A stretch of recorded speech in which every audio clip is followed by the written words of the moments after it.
You know, in the past, the Trump administration has been very critical of what it views as unfair trade relations with Vietnam. And so today, this signing ceremony was very important for the Vietnamese government to prove to the United States that its companies are willing and able to purchase more U.S. products, especially these big ticket items like Boeing airplanes and GE engines. So the specifics of these deals, the Vietnamese airline Vietjet has agreed to buy 100 new Boeing 737s. That's worth about $13 billion. And Bamboo Airways, which is another Vietnamese airline, have agreed to buy 10 Boeing 787 Dreamliners, which is worth about $3 billion. And then there was one more deal between Vietjet and GE to buy some engines and also a long-term maintenance deal between those two companies. So, you know, President Trump, in addition to improving these relations with the Vietnamese government, he's also sending a signal out to North Korean leader Kim Jong Un that if you commit to denuclearization, then these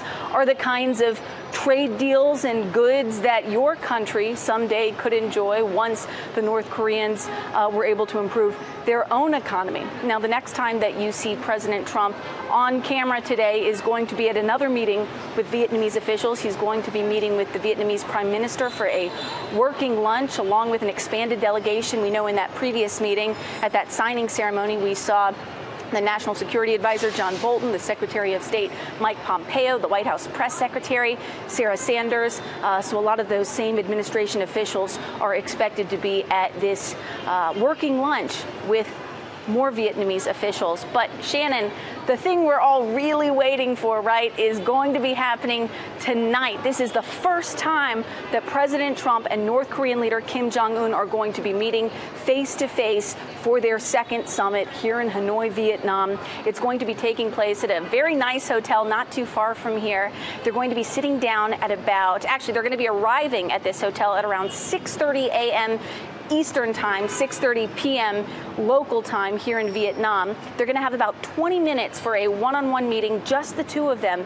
Then they're going to open it up. The dinner is going to have, each of them are going to select two guests, and President Trump has selected Secretary of State Mike Pompeo and his acting Chief of Staff Mick Mulvaney to attend this dinner. The dinner is expected to last about 90 minutes, and so that's really going to give them a chance to kind of break the ice before the big formal meetings, which are taking place tomorrow. And Shannon, we still do not know for sure where that big bilateral meeting, the working lunch, and the expanded meetings are going to be taking place tomorrow. That's still a closely guarded secret among the North Koreans and White House officials, but we're certainly all going to be watching it. And you know, Shannon, what happened here today is really going to be, it's going to provide the pictures for the pitch that President Trump is going to be making to North Korean leader Kim Jong Un, that if you denuclearize, you can have the kind of economy that Vietnam has enjoyed over the last few years. Shannon.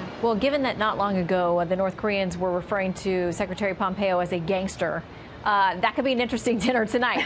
So we'll check back with you on that and all the developments there in Hanoi. Kristen, thank you very much.